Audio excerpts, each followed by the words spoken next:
It's a very painful day in our city. Horrible tragedy on the west side. Let me be clear that based on the information we have at this moment, this was an act of terror, and a particularly cowardly act of terror aimed at innocent civilians, aimed at people going about their lives who had no idea of what was about to hit them. We, at this moment, based on the information we have, we know of 8 innocent people who have lost their lives and over a dozen more injured.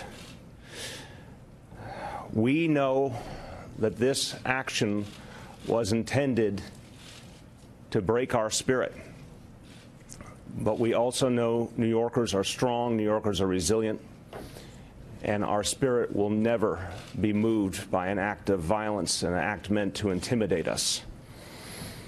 We have been tested before as a city very near the site of today's tragedy, and New Yorkers do not give in the face of these kinds of actions.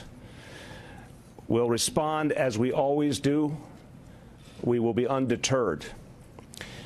And I want to thank everyone at the NYPD, all our first responders, for their extraordinary efforts in the midst of this tragedy, starting with the officer who stopped this tragedy from continuing, all of the first responders who came to the aid of those who were injured.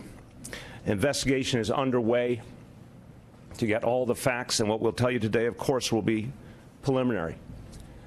But we know we will get down to the bottom of what happened.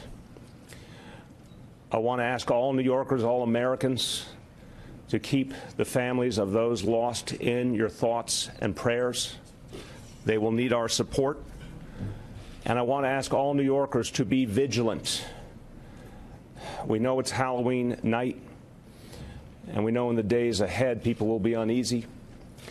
We ask all New Yorkers to live by the idea: if you see something, say something, tell an officer immediately if you see anything unusual, anything that worries you.